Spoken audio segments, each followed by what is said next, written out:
Hello friends, Abhipsa education for excellence के इस e learning classes में मैं दीपा वर्मा आप सभी का स्वागत करती हूँ। तो बच्चों, हमारा मार्च मिशन शुरू हो चुका है और मार्च मिशन कब से स्टार्ट होने वाला है भाई? हमारा 2 मार्च से, है ना। तो उसकी तैयारी हमने अभी से शुरू कर दी है ना। मंजिल अब दूर नहीं, है ना। तो भैया हमने अपना पूरा सामाजिक विज्ञान के ब्लूप्रिंट को समझ लिया था और मैंने उसको पढ़ाते समय आपको अच्छे से बता दिया था कि पूरे चैप्टर्स को हम किस तरीके से लेकर जाने वाले हैं। 1 मार्क्स के क्वेश्चन, 4 मार्क्स के क्वेश्चन, 3 मार्क्स के क्वेश्चन, उसको हम कैसे डील करेंगे और चैप्टर वाइज हम कैसे कैसे 1 बाय 1 उसको मार्क्स के अकॉर्डिंग पढ़ते चलेंगे, है ना। तो हम क्या कर रहे हैं भाई? एग्जाम सीरीज मिशन 2023 की तैयारी कर रहे हैं जो हमारे मार्च से स्टार्ट होने वाले हैं, ठीक है। तो इस हमारे एग्जाम सीरीज में आपको पूरी गणित, विज्ञान, सामाजिक विज्ञान, अंग्रेजी सभी की क्लासेस मिलेंगी पूरे यूट्यूब चैनल पे, वो भी आपके एग्जाम्स के पहले, ठीक है। तो चलो भाई, हम पहले इस चैप्टर को समझ लेते हैं, ठीक है। जैसे जब मैं आपको ब्लूप्रिंट करा रही थी तो मैंने बताया था इकाई 1 में आपके 9 अंक होंगे जिसमें 3 चैप्टर्स आते हैं, संसाधन और विकास, विकास की समझ और भूमि संसाधन, ठीक है। तो ये 3 चैप्टर्स को कितने अंकों का क्वेश्चन आता है? 9 अंकों का, ठीक है। जिसमें 1 अंक के कितने प्रश्न आएंगे? 3 प्रश्न, 2 अंकों के 1 प्रश्न और 4 अंकों के 1 प्रश्न। तो इससे टोटल कितने मार्क्स के क्वेश्चन आने वाले हैं? 9 मार्क्स के, है ना। तो हम 1-1 मार्क्स के लिए तैयारी करेंगे, ठीक है। तो जो हमारे इस इकाई में हम पहले 3 चैप्टर्स को कवर करेंगे, संसाधन और विकास, विकास की समझ और भूमि संसाधन, ठीक है। तो चलो पहला चैप्टर हम स्टार्ट करते हैं, संसाधन और विकास। क्या बोला मैंने? संसाधन और विकास। ये हमारे भूगोल का पहला चैप्टर है और पूरे सामाजिक विज्ञान का पहला चैप्टर है। अगर मार्किंग देखें तो इस चैप्टर से लगभग 3 मार्क्स के क्वेश्चन आएंगे, है ना। वो एमसीक्यूज के फॉर्म में हो सकते हैं या तो आपके 2 मार्क्स के क्वेश्चन या कभी कभार 4 मार्क्स के क्वेश्चन भी पूछ लेता है, क्योंकि ये इकाई 1 के अंतर्गत आता है और इसमें आपको टोटल 9 मार्क्स के क्वेश्चन पूछे जाने हैं, ठीक है।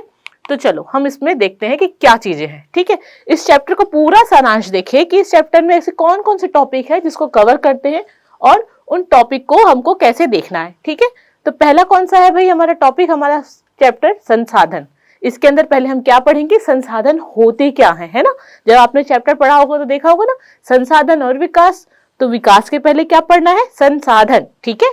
उसी में प्राकृतिक संपदा के साथ रिश्ता, कि आखिर जो संसाधन है वो प्राकृतिक संपदा हमारे साथ कैसे रिश्ता रखता है। उसके बाद संसाधन किसका?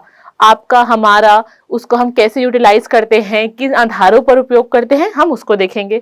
उसी के बाद हम क्या देखेंगे? संसाधन के प्रकार, कि संसाधन को उत्पत्ति के आधार पर, समाप्यता के आधार पर, स्वामित्व के आधार पर कितने तरीकों से वर्गीकृत किया जाता है और आपके एग्जाम पॉइंट ऑफ व्यू से कौन से टॉपिक्स इंपॉर्टेंट है, ठीक है। उसके बाद संसाधन और विकास। ये हमेशा से रहा है कि संसाधन को बचाना भी है और हमें विकास करना है, तो इसके पहलू को देखेंगे। उसके बाद संसाधन प्रबंधन। जब हम इतने ज्यादा संसाधनों का प्रयोग करेंगे तो उस संसाधनों की हमें उपयोगिता के साथ उसको प्रबंधन भी करने की जरूरत होगी। क्यों? क्योंकि संसाधन क्या है? सीमित है, ठीक है।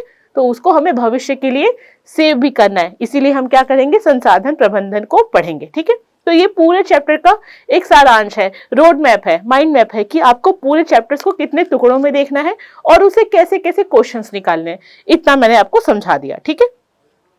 तो चलो हम चैप्टर्स पे चलते हैं, ठीक है।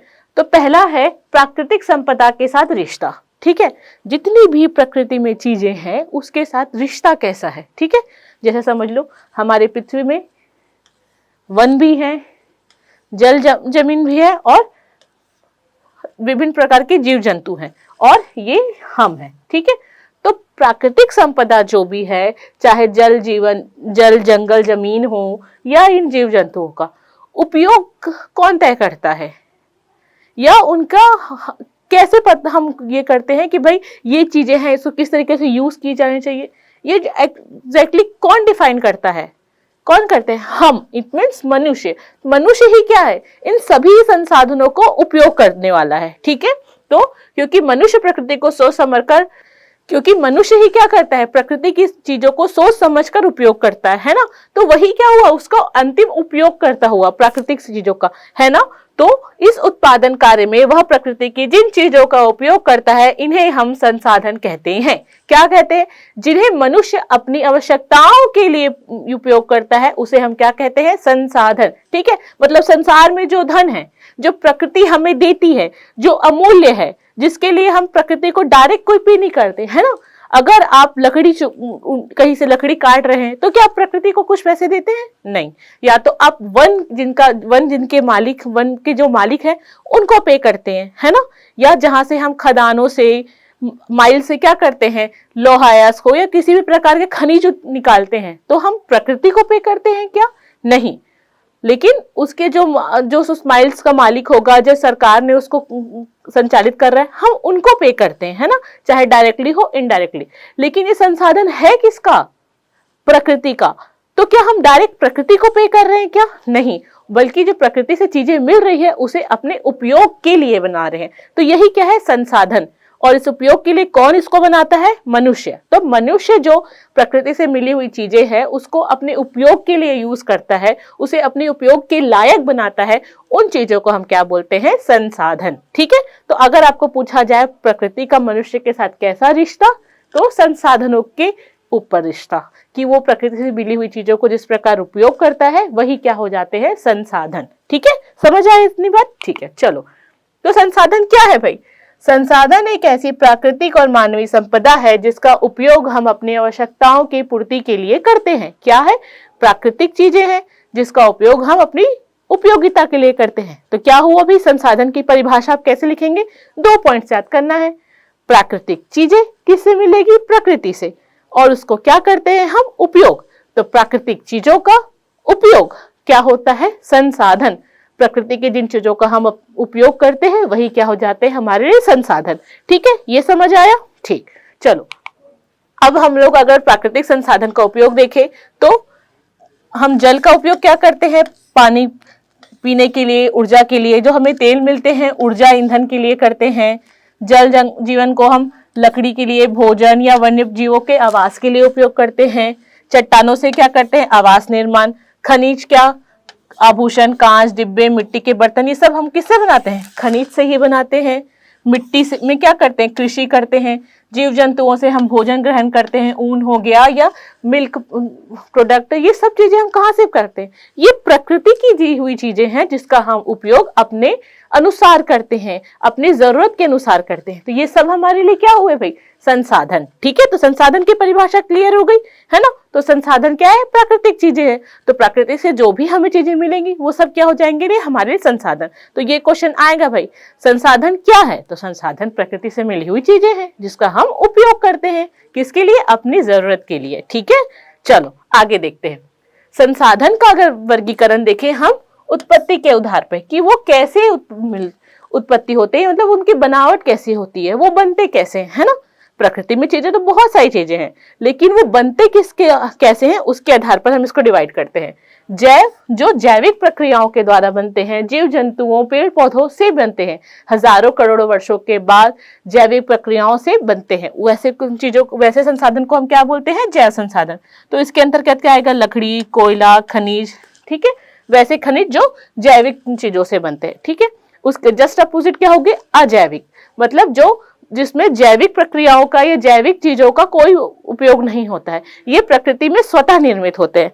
तो इनको हम, इसमें क्या होंगे, भूमि, वायु, जल, धात्विक खनिज, ये सब किसके अंतर्गत आएंगे, अजैविक।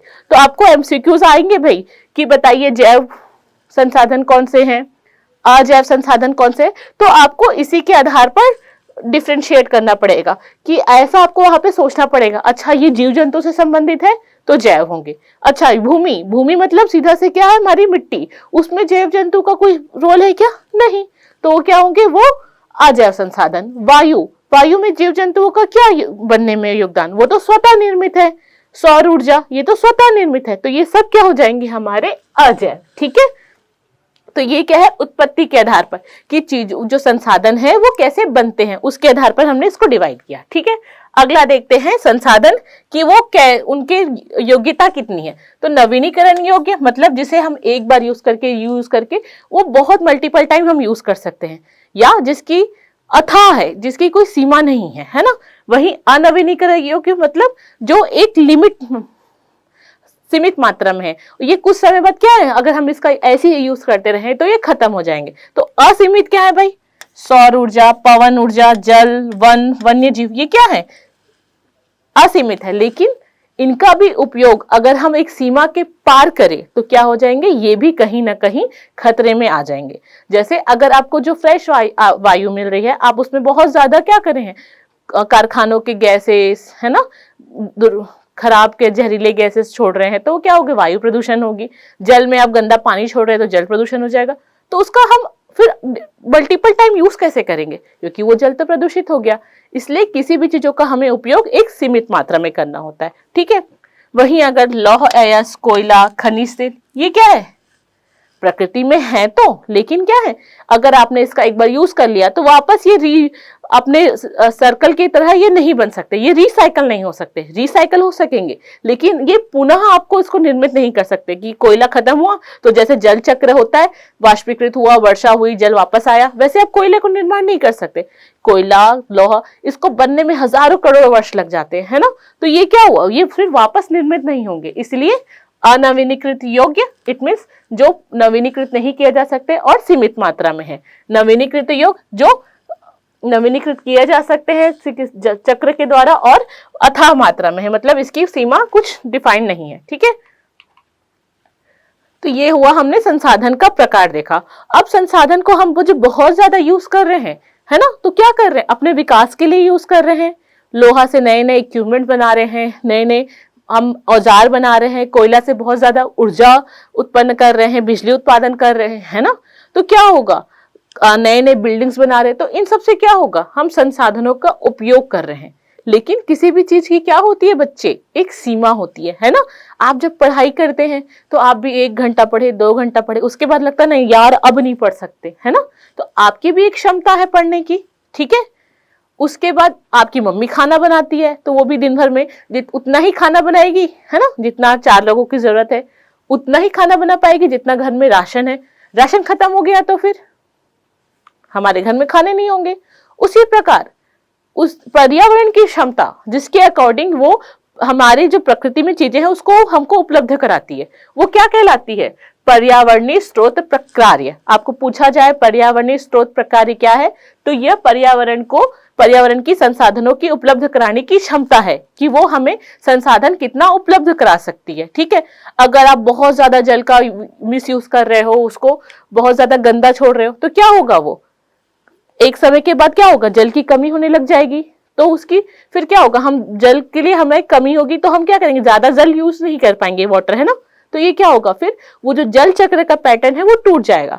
तो यही प्रकृति की क्षमता कि वो चीजों को हमें कितना उपलब्ध करा सकती है, यही क्या कहलाती है, उसकी पर्यावरणीय स्रोत प्रकार्य। ठीक है, तो इसका विकास के साथ कैसा संबंध है।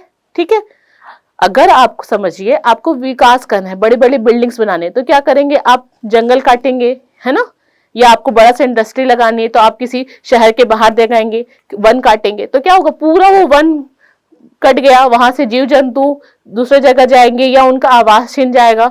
तो ये क्या होगा, हमने अपने उपयोगिता के लिए संसाधनों का उपयोग किया, उस जमीन को यूज किया, लेकिन वहां से क्या हुआ, रहवास उगड़ गया। तो क्या हुआ, ये विकास बनाम संसाधन यही रहता है कि संसाधनों का उपयोग हम किस तरह करें कि विकास भी होता रहे लेकिन संसाधनों का उपयोग भी सही हो, या वो एक समय के बाद खत्म ना हो। तो इसी के लिए इस चैप्टर में आपको पढ़ना है संसाधन बनाम विकास। ठीक है, आगे चलते हैं हम, सतत पोषणीय विकास, है ना। जैसे आप चीजों को यूज कर रहे हैं, है ना, हमारे यहाँ बिजली आती है, ठीक है, वो किससे आती है, बिजली उत्पादन होता है। बिजली उत्पादन किससे होता है, कोयले से होता है। ठीक है, तो जो कोयला है वो क्या है, सीमित है। एक समय के बाद, आज से 10 वर्ष, 20 वर्ष, 30 वर्ष, चाहे 100 वर्ष बाद वो खत्म होंगे ही। तो फिर क्या आने वाली पीढ़ियों के लिए हमारे पास कुछ नहीं बचेगा। तो उनके लिए हमें चीजें बचानी भी है और आज उपयोग भी करना है। तो क्या भाई, उपयोग के साथ भविष्य, इन दोनों को हमको देखना है कि हमें उपयोग भी करना है और भविष्य को भी देखना है। तो इसी को हम क्या बोलते हैं, सतत पोषणीय विकास, कि वर्तमान की आवश्यकताओं की पूर्ति करते हुए हम भविष्य के को भी ध्यान में रखें, है ना। तो यही क्या होती है, सतत पोषणीय विकास। विकास पर्यावरण को बिना नुकसान पहुंचाए हो और वर्तमान विकास की प्रक्रिया भविष्य की पीढ़ियों की आवश्यकताओं की अवहेलना ना करे, है ना। कि जो हम विकास कर रहे हैं, संसाधनों का उपयोग कर रहे हैं, वो पर्यावरण को भी क्षति ना पहुंचाए, और दूसरा कि वो आने वाली पीढ़ी के लिए भी हमें उसको बचा कर रखना है, और साथ ही साथ विकास करना है। जब हम इन तीनों चीजों को साथ लेते हैं तो वही क्या कहलाता है, सतत पोषणीय विकास। ठीक है, चलिए आगे देखते हैं संसाधन प्रबंधन। जब हम चीजों को इतना ज्यादा उपयोग करेंगे, जैसे आप पढ़ते पढ़ते जब थक जाएंगे तो उठेंगे ना, मम्मी अब नहीं पढ़ सकता, अब मैं ब्रेक लूंगा, है ना। तो क्या हुआ, आपने वो जो पढ़ने की क्रिया थी उसको रोका, है ना। खाना खा रहे हैं, जब कभी कभी होगा कि घर में खाना कम है तो हम क्या करते हैं, थोड़ा थोड़ा करके खाएंगे, या खाना ज्यादा बच गया तो उसको क्या करेंगे, अगले दिन के लिए यूज करेंगे। तो ये क्या है, प्रबंधन है ना। तो उसी प्रकार संसाधन तो असीमित है, लेकिन उनका प्रबंधन कैसे करे जाए कि हम उसको आगे के लिए भी बचा सके या उसके मिसयूज को रोक सके, है ना। तो उसके लिए क्या पढ़ेंगे हम, संसाधन प्रबंधन। तो संसाधन प्रबंधन में वैकल्पिक संसाधनों पर जोर, जैसे आप क्या करेंगे, कोयले की जगह हम सौर ऊर्जा, पवन ऊर्जा, इनका उपयोग करेंगे। ठीक है, संसाधनों का नवीकरण करना, इट मीन्स रीयूज करने के लिए हम बात करेंगे। संसाधनों का समुचित उपयोग, कि हम ज्यादा बिजली नहीं खर्चा करेंगे, है ना। तो इन सब चीजों को जब हम सिस्टमेटिकली करेंगे तो वही क्या होता है, संसाधन प्रबंधन। ठीक है, तो बच्चे मैंने अभी तक आपको ये चैप्टर की एक पूरा सीक्वेंस बताया कि इस चैप्टर में कौन कौन से टॉपिक इंपॉर्टेंट है और कैसे इन्हीं टॉपिक से क्या होगा, आपके क्वेश्चन आएंगे। ठीक है, तो नेक्स्ट वीडियो में हम क्या देखेंगे, 1 अंक वाले प्रश्न देखेंगे। लेकिन तब तक आपको क्या समझ आ गया इस वीडियो से कि एग्जैक्टली चैप्टर्स में कौन कौन से टॉपिक्स है जिसको आपको पढ़ना है। ठीक है, इन्हीं टॉपिक से चाहे आपके 1 मार्क्स के क्वेश्चन हो, 2 मार्क्स के, या कभी कभी 4 मार्क्स के, वो टॉपिक्स इन्हीं से कवर होंगे। तो आपको मैं नेक्स्ट वीडियो में 1 अंक के प्रश्न बताऊंगी और उसके नेक्स्ट वीडियो में 2 से या 4 अंक के। ठीक है, तो आपको क्या करना है, इस वीडियो को अच्छे से देखना है और अपने जितने भी क्वेश्चन है इसको समराइज फॉर्म में आपको तैयार करना है। ठीक है, तो ये हमारा मिशन 2023 चल रहा है और इसको आपको कंटिन्यू पढ़ते रहना है। ठीक है, थैंक यू बच्चों।